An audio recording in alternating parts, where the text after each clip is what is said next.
Quando não for possível tomar medidas que permitam eliminar os riscos do ambiente de trabalho, como proteção contra acidentes ou doenças profissionais, o empregado deve utilizar os chamados equipamentos de proteção individual e coletiva.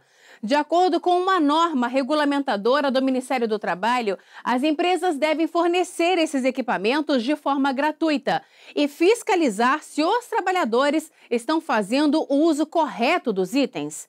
Esse é o assunto da nossa reportagem especial de hoje, que vai mostrar que o empregado também precisa fazer a parte dele quando o assunto é segurança no trabalho. Confira.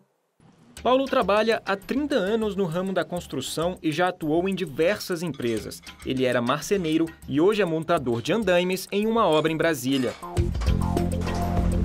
Ele lembra que no começo da carreira, em outras empresas, não havia tanta preocupação com a segurança. Não tinha uniforme, não tinha cinto, a gente trabalhava com a própria roupa da gente. A gente, se quisesse, tinha que ter uma preocupação com a segurança. E hoje em dia é diferente, as empresas que se preocupam com a gente. Agora ele entende a importância de se trabalhar de maneira mais responsável e, por isso, usa todos os equipamentos de proteção necessários: luvas, botas, macacão, cinto de segurança, capacete e óculos. Sem esses itens, ele não teria como realizar as atividades.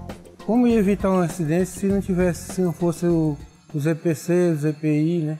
Segundo a norma regulamentadora 6 NR6 do Ministério do Trabalho, considera-se equipamento de proteção individual todo dispositivo ou produto de uso individual utilizado pelo trabalhador, destinado à proteção de riscos suscetíveis de ameaçar a segurança e a saúde no trabalho. Ainda de acordo com a NR6, o uso dos EPIs é obrigatório e as empresas também são obrigadas a distribuir de forma gratuita aos empregados os equipamentos de proteção e garantir que os trabalhadores usem os EPIs de forma correta. Ele entra para o canteiro e, a partir daí, além da técnica de segurança, toda a equipe administrativa, não só os engenheiros, como também o mestre, os encarregados e os próprios colegas os colaboradores da produção dele, a gente instrui para cuidar um da segurança do outro. A técnica de segurança da obra onde Paulo trabalha explica que alguns operários resistem à importância do uso de equipamentos, mas a conscientização tem sido uma saída para garantir a segurança de todos. A gente explica para eles que não só a empresa é responsável no caso de um acidente, né, de trabalho, como eles também são responsáveis. Até porque a empresa, ela faz o papel dela, né? No caso, nossa empresa, a gente faz o nosso papel, entrega os EPIs gratuito, né? Como manda a norma.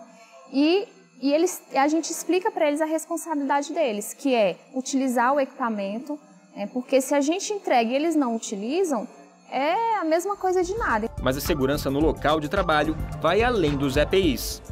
Além dos equipamentos de proteção individual, também existem os equipamentos de proteção coletiva, os EPCs, como, por exemplo, esse guarda-corpo, que é essa estrutura aqui produzida e instalada pela própria empresa em lugares altos, onde há o risco de queda dos empregados. Durante o planejamento de uma obra, por exemplo, um levantamento de riscos é feito por um engenheiro e os EPCs são instalados, como faixas e placas com sinalização, além de várias orientações aos trabalhadores. Já os equipamentos de proteção individual, como capacetes, luvas e botas, dentre outros, são entregues aos profissionais assim que eles são contratados para o serviço.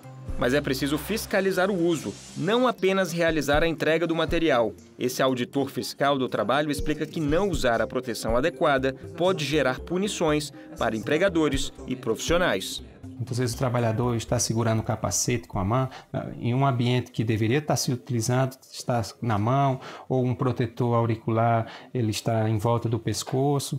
Então, é muito comum essa situação. E é importante mencionar que o empregado, segundo a norma regulamentadora 1, constitui um ato faltoso, que pode ser uma advertência até uma demissão por justa causa, a recusa injustificada do equipamento. Esses equipamentos passam por um controle de qualidade e são testados. Só depois recebem um certificado de aprovação do Ministério do Trabalho, que tem validade de 5 anos. Depois desse tempo, novos testes devem ser feitos. O auditor fiscal do trabalho esclarece que, quando as medidas coletivas são suficientes, os EPIs não são necessários. Muitas vezes, sendo obedecida aquela hierarquia, as medidas de proteção coletiva elas vão ser suficientes, vão ser necessárias para eliminar o risco. E aí o trabalhador não vai ser preciso a empresa fornecer um equipamento de proteção para o trabalhador. Em virtude dessa hierarquia. Durante os anos de experiência como auditor fiscal, Joelson nos conta que um dos grandes problemas é falta de treinamento e diálogo entre empresa e trabalhadores. Muitas vezes o trabalhador é contratado e é entregue para ele um equipamento.